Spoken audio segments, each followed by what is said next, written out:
Tout simplement, Henri, quand j'ai été le chercher avant la Coupe du Monde, il a toujours évolué côté gauche et côté droit. Donc j'avais besoin de sa vitesse. Nasser Chatli a déclaré forfait le matin. Il avait fait un test, donc il a mal, c'était sa hanche qui était bloquée. Ça va, tu suis? Oui, c'est très bien. Donc sa hanche était bloquée et on a fait un test ce matin avec le staff médical, le préparateur physique. Et j'ai décidé de ne pas prendre de risque.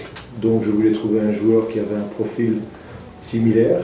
Je savais très bien que Divock a la faculté d'évoluer sur un côté. Dans cette rencontre, Romelu pouvait avoir plus d'espace. Donc il n'avait pas encore joué dans cette animation. Et avec cette animation-là, il pouvait partir en profondeur. Comme il remisait, il repartait, il demandait plus le ballon dans les pieds tout le temps. Donc avec sa puissance, j'ai décidé de l'aligner. Donc, et d'avoir 3 joueurs derrière qui pouvaient faire une différence, Eden, Kevin De Bruyne et Divock. Évidemment, après 60 minutes ou 55, on peut changer de batterie pour surprendre l'adversaire, et c'est ce qu'on a essayé de faire. Autre question de la presse belge. Znate šta, oni su mi dali upute da ne prevodim sada, ali sam zapisala tako da ukoliko vi ne postavite ista pitanja, ja vam mogu prevesti naknadno, ali ovo sada ide bez prevoda, ovaj dio sa tenue. Dakle, govorio je da je dakle Šadi da nije igrao jer je imao ukočen bok i da ga je medicinsko osoblje da ga je pratilo i nije želio riskirati, tako da su odabrali Romula. Donc au lieu de Shadi, vous avez choisi Romulo? Non? Il était blessé. Romulo était blessé. On a fait un test ce matin. Ce matin, et c'est Romulo qui lui a choisi? C'est Romulo Lukaku qui a pris. Non, c'est Divock Origi qui a pris sa place et Romulo a joué. Dakle, Divock je uzeo njegovo mjesto. Zauzeo njegovo mjesto i Romelu je igrao, imao je više mjesta i tako, na taj način su išli više u dubinu. Dakle, poslije su pitali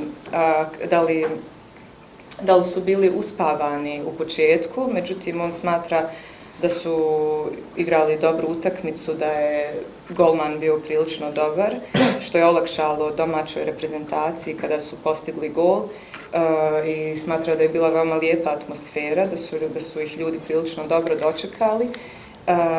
Naravno, to se desi kada se prilike ne iskoriste u početku. Dakle, poluvrijeme je bilo bolje za Bosnu, ali nakon prvog poluvremena dao je upute ekipi da ne idu previše naprijed, tako da su se vratili i onda su krenuli u protunapad. Dakle, za sada imaju 4 poena od 6 poena, dok Bosna ima 2 od 9, tako da su direktni konkurenti, ali za belgijansku ekipu je to dobar polazak. Kada se tiče Romela, on je imao prilično dobar početak, dobre prilike u dubini, mnogo se kretao, Marwan je također koristio igru i smatram da je utakmica bila prilično dobra i da su imali dobru ravnotežu. Le montage, ça va être compliqué, donc juste votre vision du match. Sur l'atmosphère ou sur le match? Sur le match. Ou les deux, pardon.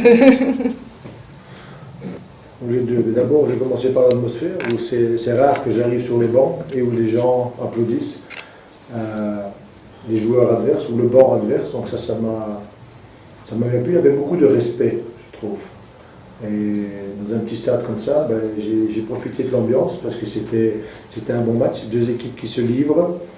Et bon, une Belgique un peu plus dominateur. On s'est créé 10 occasions, 4 pour la Bosnie. On peut peut-être gagner au point, comme on dit en boxe, mais on vient chercher un point contre un adversaire direct pour la course aux 2 premières places, donc c'est un bon point.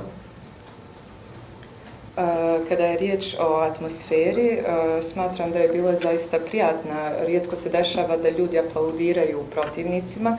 Smatram da su pokazali dosta poštovanja prema belgijskoj ekipi. tako da je vladala lijepa atmosfera na ovom malom stadionu i mislim da je ovo bila dobra utakmica. Bili smo dominantni, imali smo 10 prilika, dok je Bosna i Hercegovina imala 4.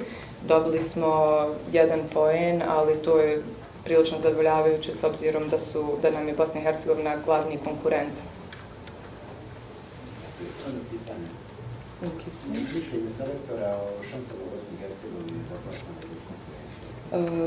Quel est votre point de vue sur les chances pour la Bosnie-Herzégovine de se qualifier pour l'Euro 2016? Je crois que les chances sont grandes. Ils ont pris un peu de retard avec le match à Chypre, mais ils sont parfaitement capables de les imposer là-bas. La route est encore très longue, donc je crois que les 2 favoris étaient la Belgique et la Bosnie. Maintenant, évidemment, avec la défaite ici contre Chypre, ça peut compliquer un peu les choses, mais comme j'ai vu les joueurs qu'ils ont, et je dois avouer le culot de l'entraîneur qui a joué avec Ibisevic et Tseko dans un 4-4-2. C'était osé. Nous, on a osé jouer homme contre homme avec Compagnie et Lombards, et ça nous a donné évidemment la possession de balle au milieu quand on avait la possession. Donc ça nous a facilité un peu les choses, mais si on fait une erreur derrière, directement, ce sera payé cash. Donc je vois la Bosnie normalement passer. Mislim da su šanse velike. Naravno, reprezentacija malo kasni zbog poraza sa Kiprom, ali smatram da ih mogu pobijediti. Opet predstoji duga trka, ali smatram da Bosna i Hercegovina smatram da su Bosna i Hercegovina i Belgija favoriti. Dakle, taj poraz Kipra komplikuje stvari, ali također čestitam selektoru što je izabrao i Biševića i Džeku. Igrali su 4-4-2. Mi smo igrali sa Lombardom i Kompanijem. Dakle, ostvarili smo posjedovanje lopti u sredinu, time smo dominirali. Ali to je također bio veliki rizik jer da smo pogriješili, to bismo platili